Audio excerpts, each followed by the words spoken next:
our daily look at the world of business, and we're looking at screens today because the US-based computer game company Activision Blizzard, the producer of World of Warcraft and Call of Duty, has announced that it's buying King Digital Entertainment. Now, King is the company behind the commuter's favourite time killer, Candy Crush Saga. That's one of the world's most popular mobile device games. The deal is worth nearly $6 billion. What does it mean for gamers? Well, Guy Cocker is a technology and gaming journalist.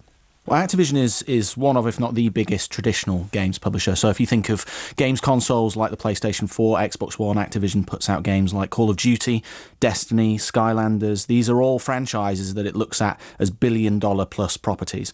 The area that it's weakest in is mobile gaming, which is the real growth area in gaming. If you sell maybe 20 to 30 million copies of Call of Duty, King's games, Candy Crush Saga is the most popular, have upwards of hundreds of millions of users per month, which is a whole different stratosphere. They're not spending as much money, but it gives Activision access to a whole different market of more casual players. The sorts of players that play Call of Duty tend to be male gamers. This gives you, as you say, commuters. You see a lot of different people playing this game on the tube. But is there money in Candy Crush Saga? Because do people actually spend anything when they're playing it? Yeah, so the key to making money from a game like Candy Crush, like all mobile games these days, like Angry Birds, is to give the initial game away for free, and then you hit a certain stage as a player where your skill might not be enough to get you through and you need to spend money to unlock extra lives. There are other ways of doing that. A lot of people will probably have seen annoying posts on social networks asking their friends to play this game. That's another way to unlock extra lives. The mobile gaming market will total $32 billion this year, so there is a lot of money in it. King's annual revenues have been around $2 billion.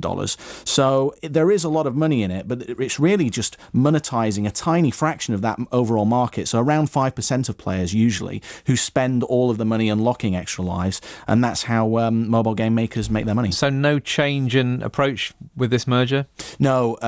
Activision's success, they merged with Blizzard a few years ago, has been very much to stay hands-off, let Blizzard do what they do very well, and it will be the same with King.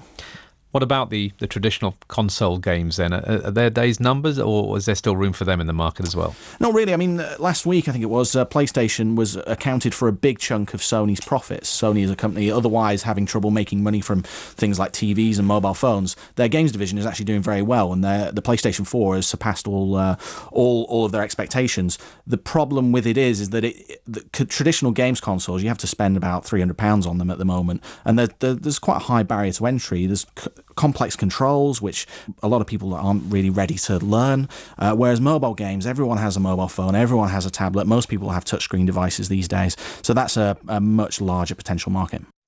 And that was the technology and gaming journalist Guy Cocker on that merger of the US-based computer game company Activision Blizzard and King Digital Entertainment. You're listening to NewsHour from the BBC.